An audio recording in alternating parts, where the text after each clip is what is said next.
What if everything you believe about your unhappiness was a lie you have been telling yourself all along? What if the past that you blame, the people you resent, and the scars you carry are not the chains that hold you down, but the excuses that keep you from stepping into freedom? Imagine for a moment that you could wake up tomorrow and walk into a life where the opinions of others no longer control you, where your childhood no longer dictates your future, where happiness is not a prize handed to you by the world, but a choice that rests silently in your hands. Would you have the courage to take that step? Would you dare to live a life where being disliked is not your nightmare, but your liberation? This is not just philosophy. It is a quiet revolution, a radical invitation hidden in the pages of a conversation between a restless young man and a calm philosopher. The young man burns with anger, frustration, and despair. He insists that life is unfair, that trauma is destiny, that society suffocates him, that happiness is impossible. And the philosopher, patient and unshaken, replies with a message that feels like a blade through illusion. You are free. You always were. The only prison is the one you have chosen not to walk out of. Before we dive into this journey together, take a second to subscribe to MystiWave and turn on the notification bell. Here we transform books into cinematic experiences, stories into awakenings, and wisdom into a journey that speaks directly to your soul. If this resonates with you, subscribing is not just supporting the channel, it is choosing to keep walking on the path of self-discovery. The Courage to be Disliked was written by two Japanese authors, Ichiro Kishimi and Fumitake Koga. Kishimi is a philosopher deeply rooted in Adlerian psychology, the school of thought that challenges the idea that our past defines us. Koga is a professional writer who transformed complex philosophy into a dialogue that anyone can step into. Together, they created a work that spread far beyond Japan, becoming an international bestseller, topping charts and selling millions of copies worldwide. Readers from every continent saw themselves in the conversation between the young man and the philosopher. They felt the sting of challenge and the relief of truth. This is not just a book. It is a mirror that asks, are you willing to live your own life, even if it means being misunderstood? Now, let us begin the journey. Picture a cold, quiet night. A young man storms into the study of a philosopher. His voice is full of bitterness, and his heart is heavy with anger. He says life is meaningless. He says happiness is impossible. He says people are chained to their past, and society crushes every attempt at freedom. The philosopher does not argue with force. He simply begins to dismantle each belief, one by one, until the young man sees that the prison is not outside, but inside. The first lesson the philosopher offers is this: the past does not determine the future. Trauma is real, but it is not fate. Imagine a scar on your skin. It is there, but it does not decide how you move your arm or whether you will run or dance. You decide that. The past may explain where you came from, but it does not dictate where you are going. This idea shakes the young man. He protests, pointing at every memory of rejection and pain, insisting that his suffering is the reason for his misery. But the philosopher calmly insists, you are using your past as a convenient excuse. The truth is more terrifying. You could change right now if you truly wanted to. But you fear that change, so you hold on to the past like armor. This is the first radical idea of Adlerian psychology. We are not controlled by cause, we are guided by purpose. You are not sad because of your childhood. You are sad because remaining sad allows you to avoid responsibility, to avoid the terrifying freedom of building a new life. The philosopher tells the young man, "You are not broken. You are choosing your story every single day." The second lesson follows quickly. All problems are interpersonal problems. Think about it. Every worry, every fear, every frustration in your life is tied to another person. You fear being judged. You crave approval. You compete with neighbors, colleagues, even friends. You adjust your choices based on the eyes of others. And so your life is not your own. The philosopher explains that freedom begins the moment you realize this. When you live to please, you live as a prisoner. When you accept that being disliked is not the end of the world, but simply proof that you are living authentically, only then do you become free. The young man grows more furious. He cannot accept this. He argues that humans are social creatures. We must care about the opinions of others. But the philosopher reminds him, caring is not the same as depending. You can respect others, love them, even work with them, without chaining your worth to their judgment. The courage to be disliked is not arrogance. It is the quiet confidence of living aligned with your own values, whether the world applauds or condemns. As the night deepens, the conversation shifts to competition. The young man insists that life is a race, that value comes from being better, richer, more admired than others. But the philosopher shakes his head. Life is not a competition. The only true rival you have is yourself. The moment you compare, you lose, because someone will always be richer, smarter, younger, or stronger. If your worth is built on comparison, you will never find peace. But if your worth is built on contribution, on the quiet joy of being useful to someone else, then every day can be meaningful. This is the heart of Adler's teaching.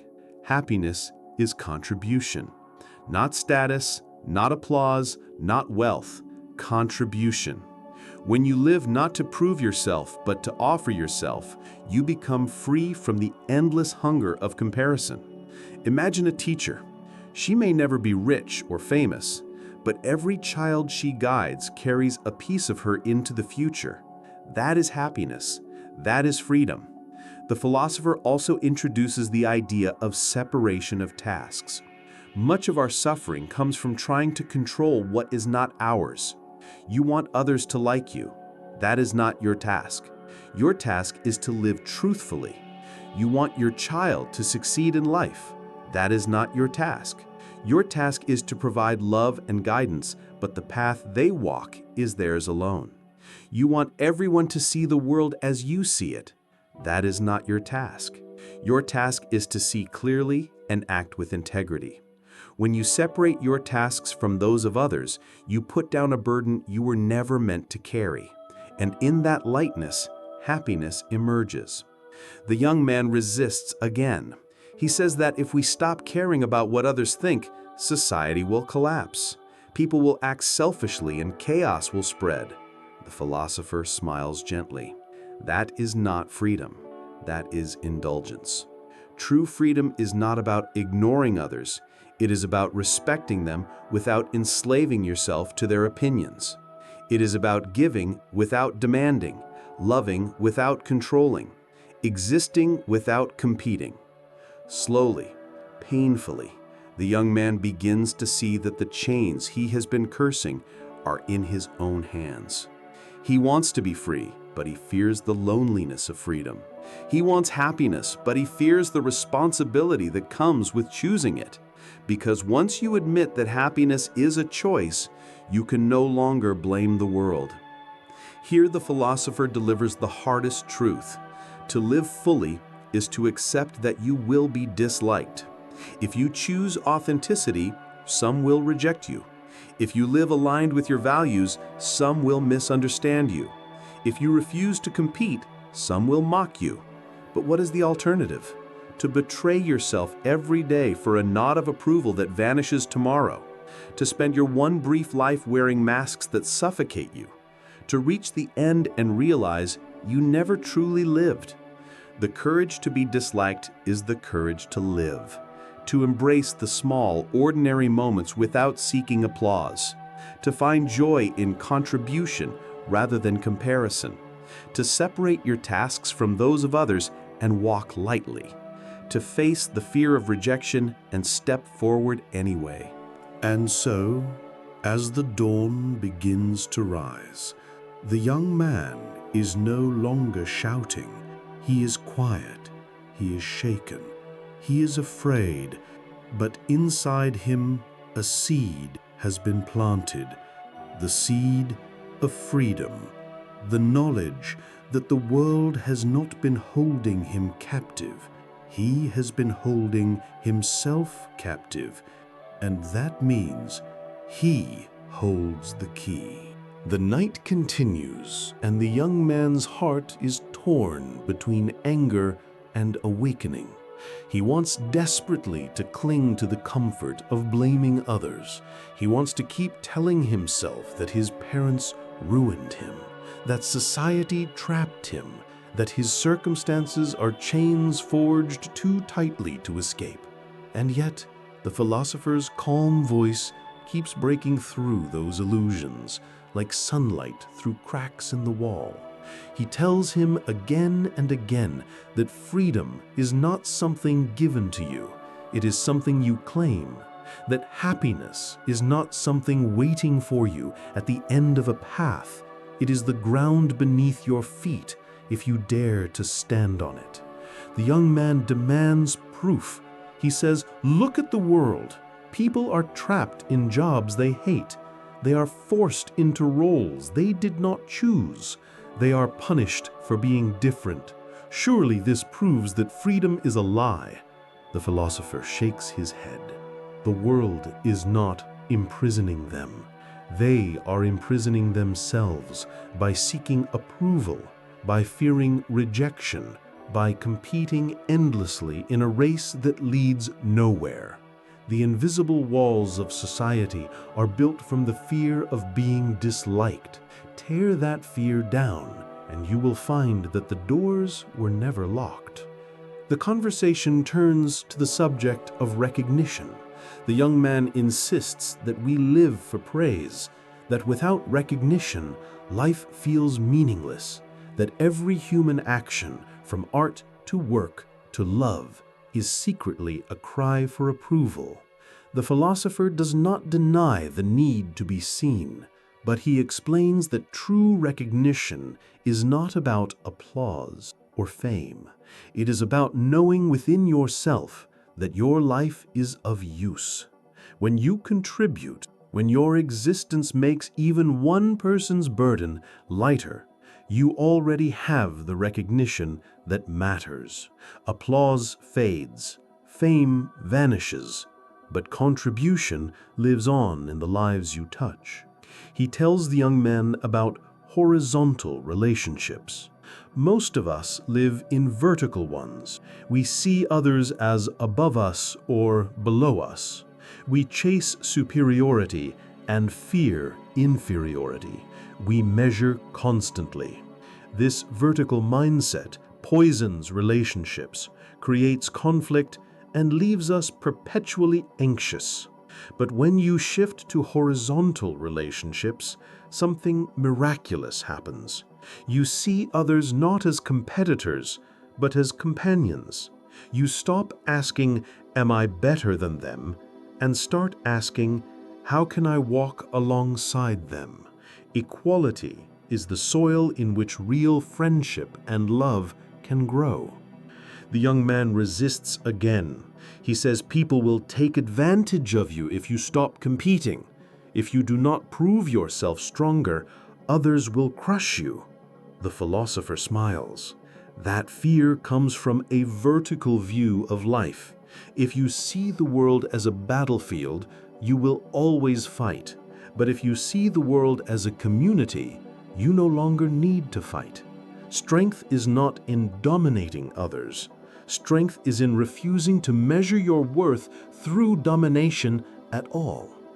The philosopher speaks of community feeling. This is Adler's word for the quiet awareness that you are part of a greater whole, that you belong not by competing, but by contributing, that your worth is not measured by how much higher you stand above others, but by how much you help shoulder the shared burdens of life. Community feeling transforms loneliness into connection, anxiety into purpose, fear into contribution. It is the medicine for a life poisoned by comparison. The young man begins to quiet down. He is still skeptical, but something inside him stirs. He asks, if happiness is contribution, then what about love? Is not love the deepest form of connection? And does it not depend on the other person's opinion of you? The philosopher nods gently. Love is indeed the highest form of connection, but real love is not dependency, not control, not endless attempts to be liked. Real love is the courage to accept another as they are, without seeking to mold them into your expectations. Real love is walking side by side, freely, without chains. The philosopher explains that love is built upon the separation of tasks. You do not control your partner's thoughts, choices, or feelings. You control only your own actions, your own honesty, your own care. If they choose to walk beside you, it is love. If they choose to walk away, it is their task, not yours. The moment you try to force love, it dies. The moment you try to own another, you lose them. To love truly is to stand courageously in freedom, even at the risk of being disliked, rejected, or left behind. The young man feels a chill. He realizes that the courage to be disliked is not only about strangers or society. It is about those closest to you. It means having the courage to live authentically, even if your parents disapprove, even if your friends misunderstand, even if the one you love chooses another path. It is terrifying, but it is also the only way to live a life that is truly yours. Then the philosopher turns to the question of meaning. The young man insists that life has no meaning, that everything ends in death, and so all effort is pointless. The philosopher answers softly. Life has no universal meaning handed down from above, but life has infinite personal meaning created by you. Every moment you contribute, every person you touch, every small act of kindness, every time you live aligned with your values, you weave meaning into existence. The absence of cosmic meaning is not despair, it is freedom. It means you are free to create meaning moment by moment in the way you choose to live. The young man protests. He says creating meaning feels small, fragile compared to the vastness of the universe. The philosopher responds that this is precisely why it matters. The universe may not care, but people do. The child you teach, the friend you comfort, the stranger you help, to them your existence matters. And in those connections, in those acts of contribution, you find the meaning that sustains you. Slowly, the young man begins to soften. He sees that happiness is not something waiting for him in the future, not something that arrives when he has proven himself, not something that appears when others finally approve. Happiness is here. It is the act of living now, authentically, freely, contributing, without waiting for the applause that never comes. He realizes he has been postponing his life, waiting for permission to begin. The philosopher tells him the hardest truth of all. The permission will never come. You must give it to yourself, and that requires courage, the courage to be disliked. The dialogue stretches deep into the night. Again and again the young man resists, and again the philosopher answers with calm clarity. Every time the young man says, "I cannot," the philosopher says, "You will not." Every time he says, "They will not let me," the philosopher says, "You are the one refusing yourself." Every time he says, "Happiness is impossible," the philosopher says, "Happiness is a choice you are too afraid to make." Slowly, the illusions crumble, the excuses lose their weight, the chains feel lighter, the door to freedom stands open, though stepping through still feels terrifying. Here, the philosopher offers one final image. Imagine standing on a stage, surrounded by people who boo, who laugh, who shake their heads in disapproval. Most people spend their lives trying to silence that audience, to change their expressions, to win their applause. But true freedom comes when you realize that the audience doesn't matter. You are not living your life to perform for them. You are living your life because it is yours. Walk off the stage. Live in the world, not for the audience, but for yourself. Those who understand will walk with you. Those who do not, let them stay in their seats. You do not need their approval to breathe, to love, to live. The young man sits in silence. He has no words left. The philosopher has not given him an easier life.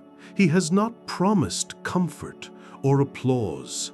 He has only offered a path that is harder, lonelier, but also freer, richer, and infinitely more real. The young man feels fear, but beneath the fear, for the first time, he feels hope. He sees that happiness is not impossible. It is available now. The only question is whether he has the courage to choose it. And as dawn rises, painting the horizon with light, the young man realizes that perhaps for the first time in his life, he is awake. The sun climbs higher as the conversation continues, and though the young man's anger has cooled, his resistance remains like a shadow. He asks the philosopher how any of this wisdom can truly survive in the chaos of the real world. He says, "It is easy to speak of freedom in the safety of a study, but outside there are bosses who demand obedience, parents who suffocate their children with expectations, friends who judge every choice, strangers who whisper behind your back. How can one live authentically when surrounded by endless eyes of judgment?" The philosopher listens patiently and then replies that the courage to be disliked is not a philosophy for the safety of rooms. It is a way of walking into the very fire of life without flinching. He explains that most people live as actors on a stage, endlessly adjusting their masks to please the audience. They smile when they do not feel joy. They agree when they disagree. They pursue jobs and lives they secretly despise, all to avoid the possibility of rejection. And yet the irony is cruel. Even with all that sacrifice, they are still disliked by some. No matter how perfectly you act, there will always be someone who criticizes, someone who misunderstands, someone who rejects. The philosopher leans closer and tells the young man that since you will be disliked no matter what, you may as well be disliked for being who you truly are. The young man shudders. This thought is both terrifying and liberating. He remembers times when he bent himself out of shape to win approval, only to be met with silence or criticism. He remembers nights spent replaying conversations, imagining what he should have said to avoid rejection. And now he sees that all of it was wasted energy, because disapproval is inevitable. The only real question is whether your life is wasted trying to erase something that cannot be erased. The philosopher then introduces the idea that happiness is found only in the present, not in the future, not in the past, but here and now. He explains that people often postpone their lives, telling themselves they will be happy once they achieve success, once they find love, once they are admired. But the truth is cruel again. The moment you achieve those things, your mind invents new conditions, and happiness is delayed once more. The young man begins to realize he has been living in this cycle, always chasing, never arriving. The philosopher tells him to imagine a traveler walking with a heavy backpack. The traveler says, "I will rest when I reach the mountain." But the mountain is far, and the journey is endless. The weight breaks his back long before he arrives. Happiness is not at the summit. It is in the step, in the air, in the very act of walking. To postpone life is to refuse life. To live is to breathe deeply now, not later. The young man grows quiet again. He has been chasing approval his whole life. He has been postponing his joy until others handed it to him. And all along, it was his choice to pick up happiness in this moment. The philosopher does not say it will be easy. It is easier to blame the past, to point at others, to postpone living until conditions are perfect. But those who dare to stop postponing, those who dare to be disliked, those who dare to live for themselves here and now, they are the ones who taste real freedom. The discussion shifts to the fear of failure. The young man says, "I cannot risk living authentically because if I fail, I will be exposed, humiliated, rejected." The philosopher replies that failure is not a monster, but a teacher. To live authentically means embracing the stakes, because they are proof that you are living, not hiding. He reminds him that the fear of failure is simply another disguise for the fear of being disliked. You fear that others will laugh when you stumble, but what if you stopped living for their applause? Then their laughter would lose its power. Failure would become nothing but a step, another piece of the path. The philosopher tells him that every great artist, every thinker, every leader was disliked, not in spite of their greatness, but because of it. To bring something new into the world, you must disturb the old.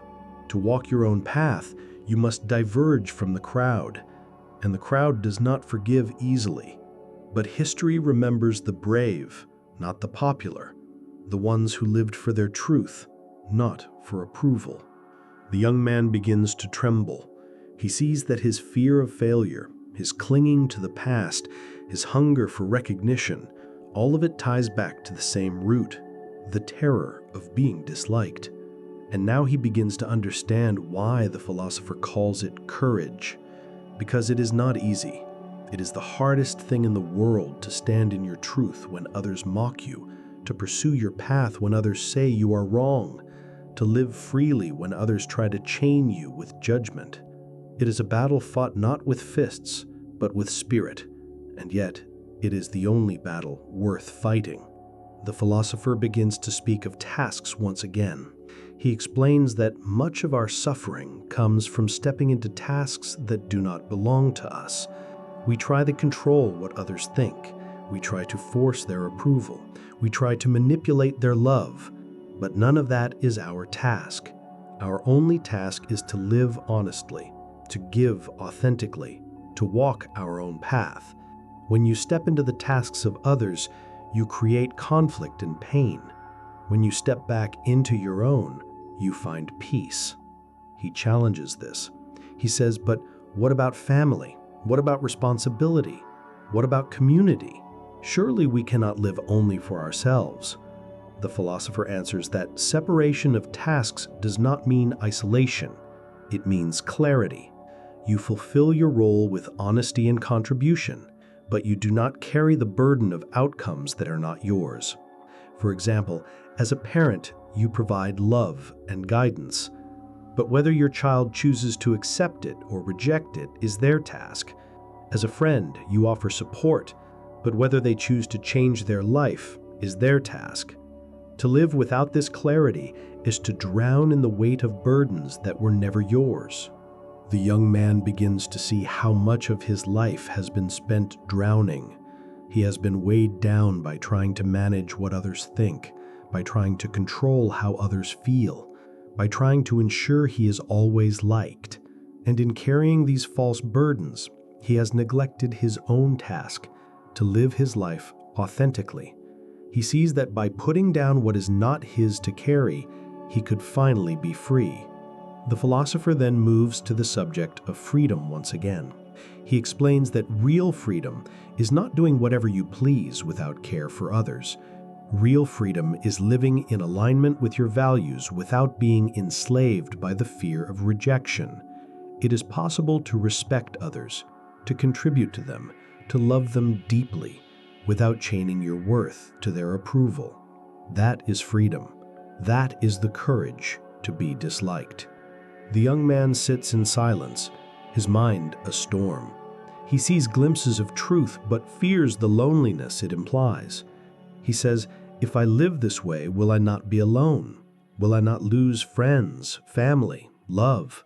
The philosopher answers softly that you may lose those who only loved the mask, but you will gain those who love your true face. And even if you stand alone for a while, you will not be truly alone, because you will have yourself. And that is the companion most people never meet in their entire lives. The young man begins to weep quietly. For the first time, he realizes how much of his life has been a performance. He sees the masks he has worn, the chains he has chosen, the excuses he has clung to, and now he sees that he can take them off, here and now. It terrifies him, but it also fills him with a strange new hope. The philosopher reminds him again that this path is not easy. It is the path of courage, not comfort, but it is the only path that leads to true freedom. To wake each morning without the weight of needing to please, to act each day without the fear of being judged, to rest each night knowing that you lived your life, not someone else's script. This is the gift of courage, and it is available to anyone who dares to claim it. The young man whispers that he wants to believe, but the fear still grips him. The philosopher replies that courage is not the absence of fear. Courage is choosing to walk forward while fear walks beside you. You will never banish fear completely, but you can choose not to let it rule you. The courage to be disliked is simply the courage to walk while afraid, To live while trembling, to stand while shaking, and to keep moving anyway. Outside, the light of morning fills the world. The conversation has lasted through the night, and still the young man is not fully free. But something inside him has shifted forever. The chains no longer feel like destiny. The fear no longer feels like truth. The excuses no longer feel convincing. He has seen a glimpse of freedom, and once you see it, you cannot forget it. The philosopher smiles gently. He knows the young man's battle is not over. It will last a lifetime. Every day, the world will tempt him back into the prison of approval. Every day, he will feel the pull of masks and chains. But now, he knows the door is open. Now he knows the prison was never locked, and that knowledge cannot be taken away. The young man stands, trembling, uncertain, but alive. He thanks the philosopher quietly.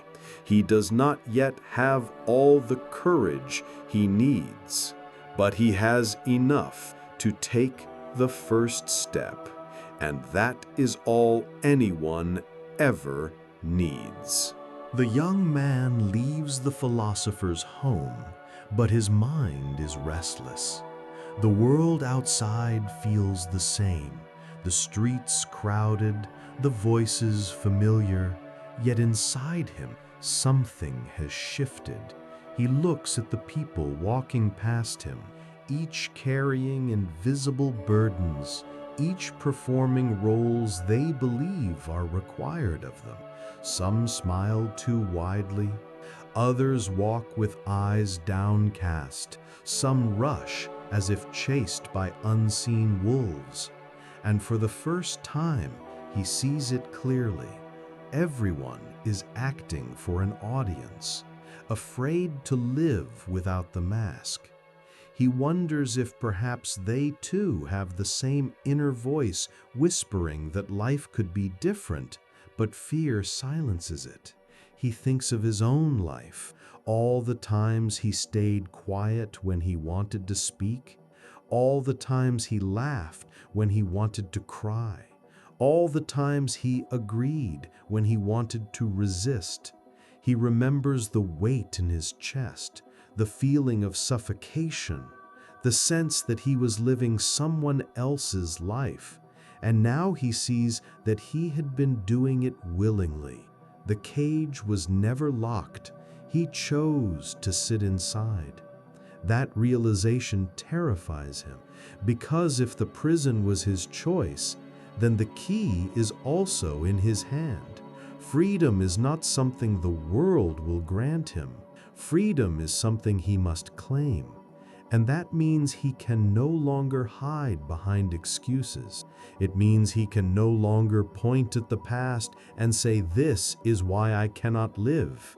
It means he can no longer say, "They will not let me."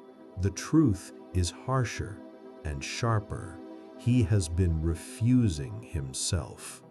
The days that follow are not easy. He tries to live without the mask, but fear strikes back. When he speaks honestly, some people look at him with confusion. When he refuses to participate in empty competition, others whisper that he has become lazy. When he chooses to pursue what matters to him rather than what earns applause, some shake their heads. The sting of disapproval burns. The fear of rejection howls. And he begins to wonder if the philosopher was wrong. But then he remembers the lesson. Disapproval is inevitable. Even when he wore the mask, people disapproved. Even when he sacrificed himself to please, some still disliked him.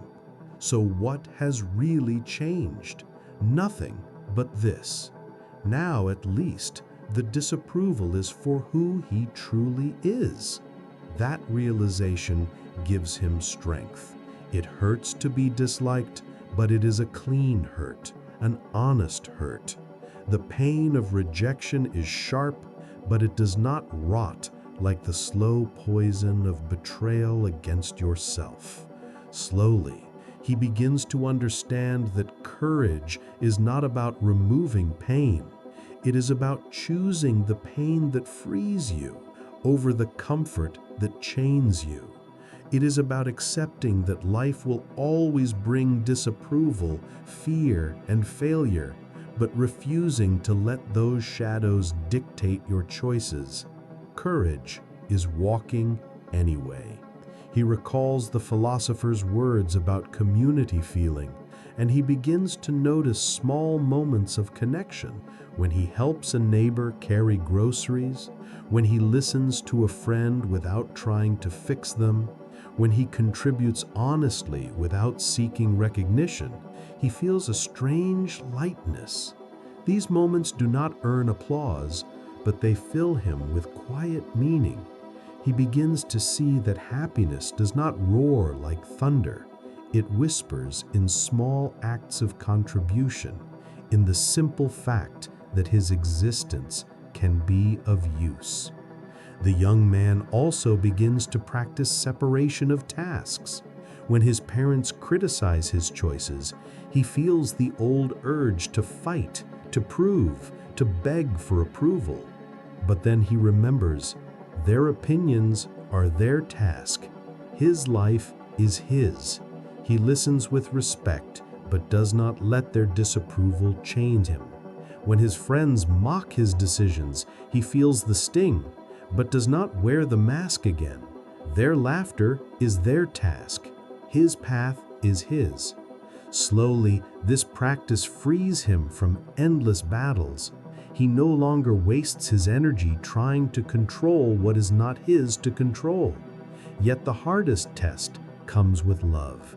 He meets someone whose presence makes his heart race, whose smile feels like sunlight.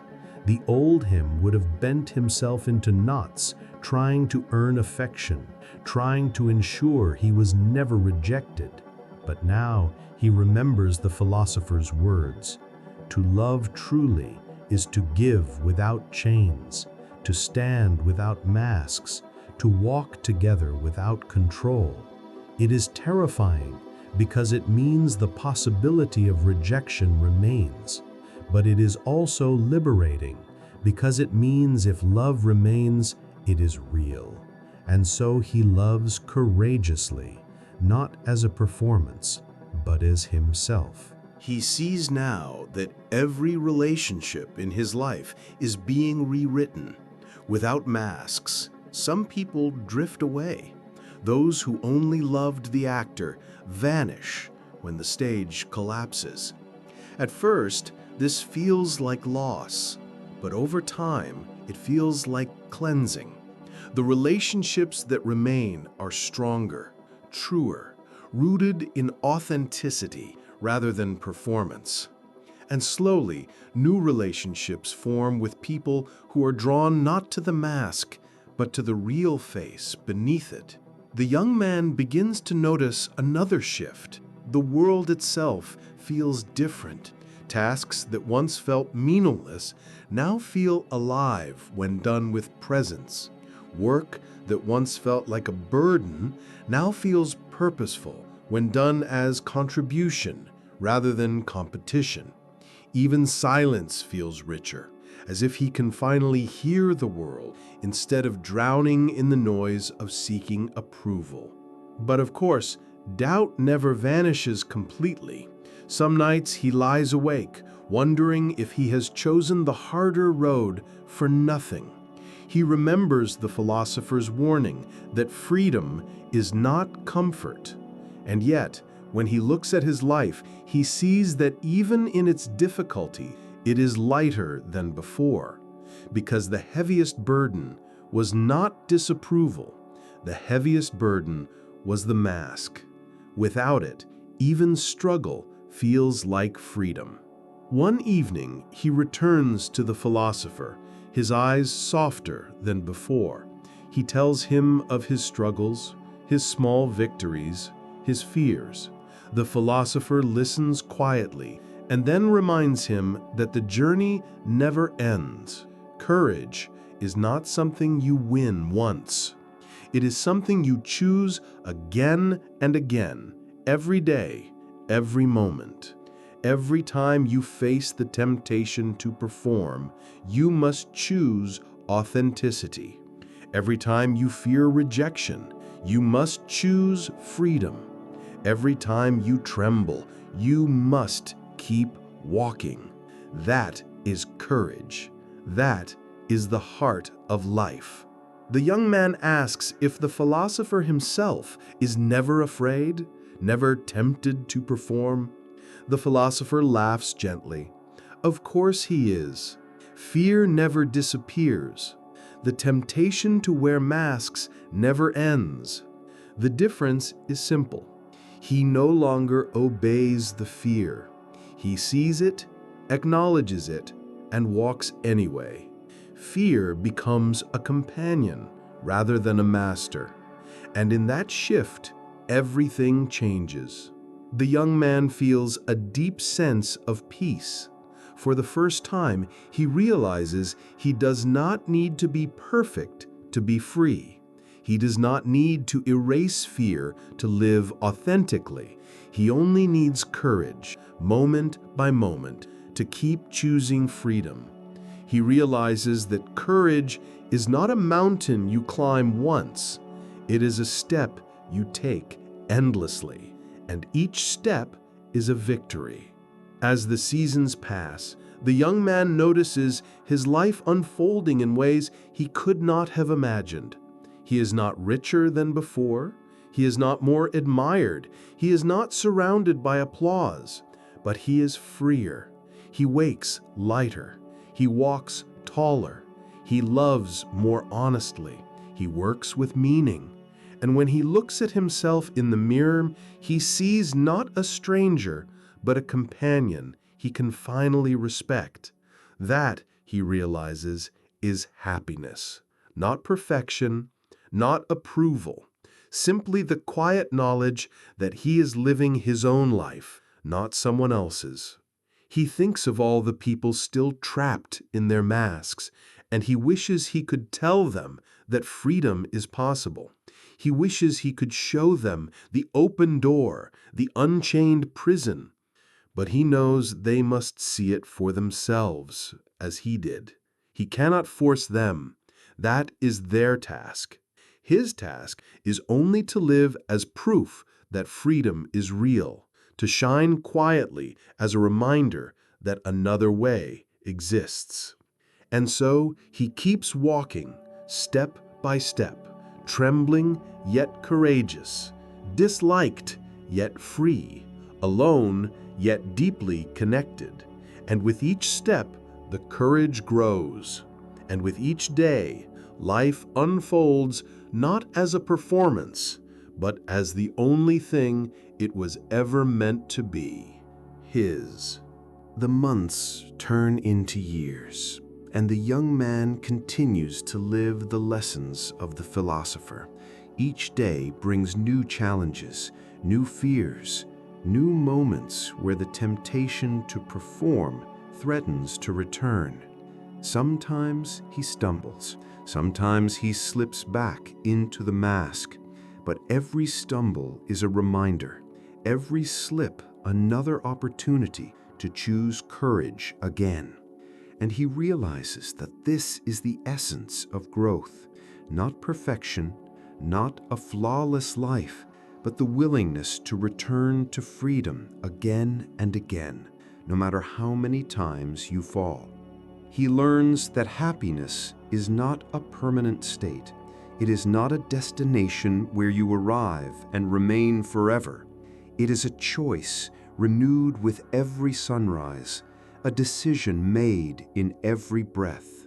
Some days, happiness feels natural, effortless, like sunlight spilling across a field. Other days, it feels impossible, like dragging your body through heavy storms. But even on those days, the choice remains. Even in the darkest hours, the courage to be disliked can still be chosen. He begins to notice that the people around him also change. Some drift further away, uncomfortable with his authenticity, unwilling to face the mirror it holds up to their own lives. Others are drawn closer, inspired by his freedom, curious about his courage. He realizes that living authentically is not just for himself. It is also a gift to others, an invitation that says, you too can remove the mask. You too can step into freedom. He does not preach or demand. He simply lives as an example, and that is enough. There are moments when loneliness strikes hard. To walk authentically is often to walk against the current, and at times the crowd feels overwhelming. But he remembers the philosopher's words, to be disliked is not tragedy. It is proof that you are living your own life. And in those moments of loneliness, he feels the quiet companionship of his own soul. He realizes that most people never truly meet themselves because they spend their entire lives performing. To have himself as a companion, honest and unmasked, is worth more than 1,000 false friendships. He also begins to notice the beauty of ordinary moments. A morning walk feels alive. A simple meal tastes richer. A small act of kindness feels profound. Without the constant noise of needing recognition, life reveals its simple treasures. He sees now that the philosopher was right. Happiness is not in grand achievements or applause. Happiness is in contribution, in presence, in the ordinary made extraordinary by living authentically. He thinks often of death, not with fear, but with clarity. He knows that life is brief, that approval will fade, that achievements will be forgotten. But he also knows that every moment lived authentically is eternal in its own way, because it was real, because it was his. Death no longer feels like the end of meaning. It feels like the final reminder that the only time to live is now. At this point in our journey together, I want to remind you that if you are resonating with these words, if this story is sparking something inside you, then subscribe to MystiWave and turn on the notification bell. Here we bring not summaries, but awakenings. We take books that change lives and transform them into journeys you can feel, journeys that linger long after the video ends. Your subscription is not just support, it is an act of courage, a declaration that you too are willing to walk the path of growth, wisdom, and self-discovery. The young man eventually realizes that the philosopher's teachings were never about escaping the world. They were about walking into it fully awake. He does not retreat from society. He does not abandon responsibility. He participates more deeply than ever, but from a place of freedom rather than fear. He works not to compete, but to contribute. He loves not to possess, but to share. He lives not to be admired, but to be useful. And in this shift, life becomes lighter, richer, more authentic. He notices too that his sense of time changes. In the past, he was always rushing, chasing, running toward a future where he imagined happiness waited. Now he slows down. He walks at the pace of his own heart. The present is no longer a stepping stone to something else. It is the destination. Each moment matters because it is the only one that ever truly exists. He sees now why the philosopher insisted that happiness is found only here and now, because the past is gone and the future is a dream. The only life we ever live is the one unfolding this very second. Sometimes, when fear of rejection creeps back, he asks himself a simple question: whose life am I living? And when the answer feels unclear, he knows he has slipped back into the mask. But when the answer is, I am living mine, even if others disapprove, then he feels the quiet strength of courage rise again. This question becomes his compass, guiding him back to authenticity whenever he strays. He also begins to teach others what he has learned, not with lectures, not with demands, but with presence. A younger friend confides that he feels trapped by his parents' expectations. The young man listens, then gently shares the idea of separation of tasks. Another friend confesses she feels worthless compared to others. He speaks softly about horizontal relationships, about the freedom of contribution over competition.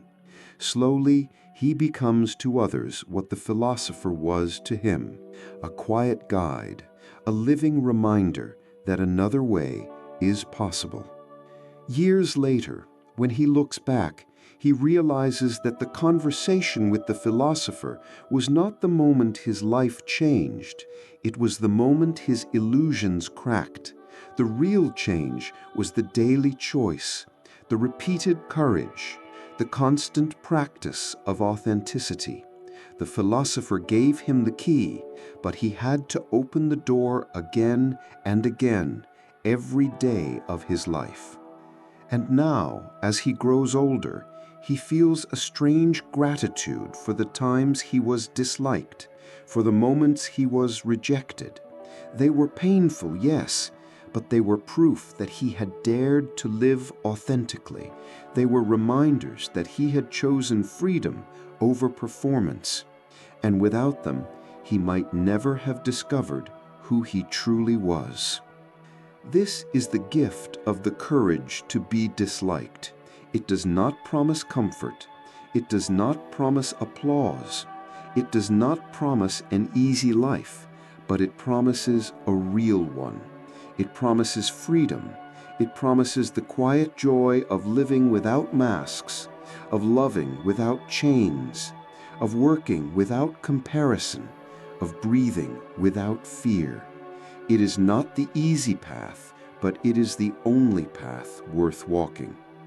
And so we come to the end of our journey, but not the end of yours. The question now is simple. Will you continue to wear the mask, to live for the applause of others, to remain in the prison of approval? Or will you take the key that is already in your hand, open the door, and step into freedom? Will you have the courage to be disliked? If this journey moved you, if it awakened something inside you, then subscribe to MystiWave and turn on the notification bell. Here we explore not just books, but the truths that lie beneath them. We walk the paths of wisdom together, not as teacher and student, but as companions, side by side, searching for meaning in the shadows and light of life. By subscribing, you are not just joining a channel, you are joining a community of seekers who dare to live authentically, who dare to face fear, who dare to be free. Every book holds a message, and every message is a mirror. The courage to be disliked is not about ideas on paper. It is about you, about your life, about the choices waiting quietly in your hands. Take a breath. Look at your life. Ask yourself whose script you are living. And if the answer is not your own, then perhaps today is the day to change. The courage to be disliked is the courage to live. May you find that courage. May you walk with it.